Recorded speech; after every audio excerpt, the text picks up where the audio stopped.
छत्तीसगढ़ में नक्सलियों के खिलाफ अभियान में सीआरपीएफ को बड़ी कामयाबी मिली है। लगभग 96 घंटों तक चले ऑपरेशन के दौरान सीआरपीएफ ने 15 से 20 नक्सलियों को मार गिराने का दावा किया है।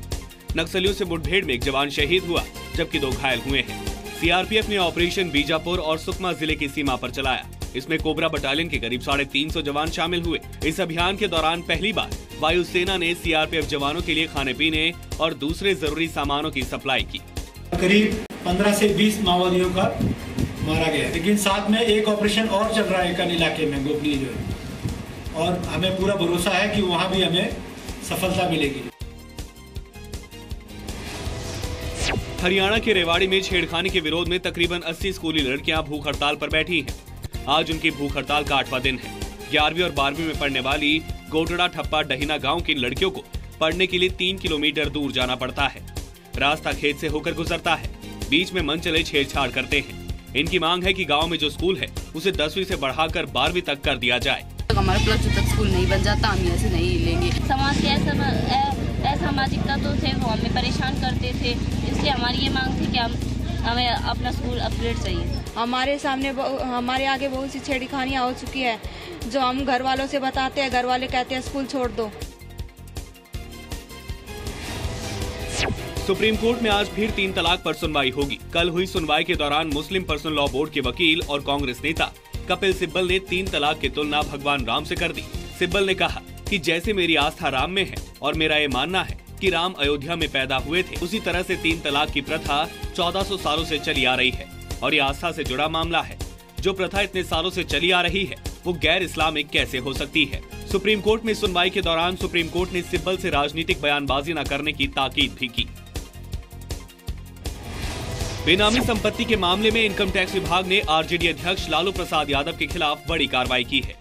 दिल्ली एनसीआर में इनकम टैक्स विभाग ने लालू, उनके बेटे बेटी और लालू के करीबी प्रेमचंद गुप्ता के कई ठिकानों पर छापेमारी की।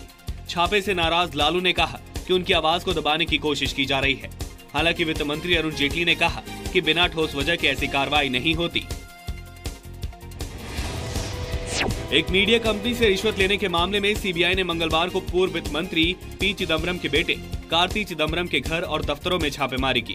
दिल्ली, गुरुग्राम, चेन्नई और मुंबई के 16 ठिकानों पर सीबीआई ने कार्रवाई की। आरोपों के मुताबिक कार्ति ने आईएनएक्स मीडिया से रिश्वत लेकर टैक्स के एक मामले की छानबीन को प्रभावित किया। सोमवार को इस मामले में सीबीआई ने कार्ति चिदम्बरम, उनकी 2 कंपनियों आईएनएक्स मीडिया और वित्त मंत्रालय के अज्ञात अधिकारी के खिलाफ एफआईआर दर्ज की थी। चिदम्बरम ने आरोप लगाया है कि सरकार सीबीआई के जरिए उनके बेटे को निशाना बना रही है और इसका मकसद उनकी आवाज को चुप कराना है। सैयद नरूर रहमान बरकती को कोलकाता की टीपू सुल्तान मस्जिद के इमाम पद से हटाया जा सकता है। आरोप है कि बरकती जबरन इमाम पद पर बैठे हुए हैं। कोलकाता के टीपू सुल्तान मस्जिद के बोर्ड ऑफ ट्रस्टीज के प्रमुख शहजादा अनवर अली ने कहा कि देश विरोधी टिप्पणी को देखते हुए बोर्ड ने उन्हें शाही इमाम के पद से हटाने का फैसला किया। आज दोपहर तक मौलाना बरकती को हटाए जाने पर फैसला लिया जा सकता है। सबसे पहले जी न्यूज ने बैन के बावजूद बरकती के लाल बत्ती के इस्तेमाल का मुद्दा उठाया था। इससे पहले मौलाना बरकती प्रधानमंत्री नरेंद्र मोदी के सिर और दाढ़ी के बाल मुंडवाने वाले पर 25 लाख के इनाम का फतवा भी जारी कर चुके हैं। सुप्रीम कोर्ट आज सरकार की योजनाओं में आधार कार्ड की अनिवार्यता पर सुनवाई करेगा।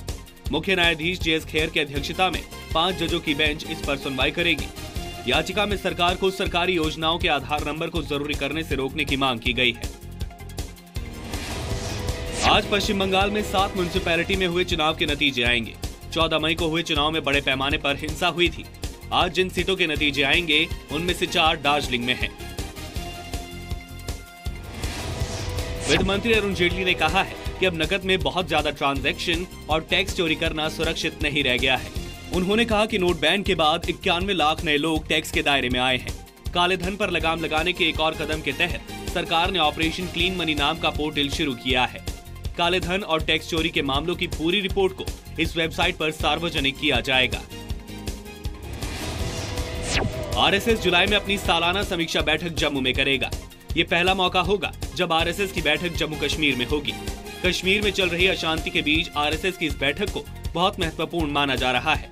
बैठक में बीजेपी अध्यक्ष अमित शाह भी शामिल होंगे।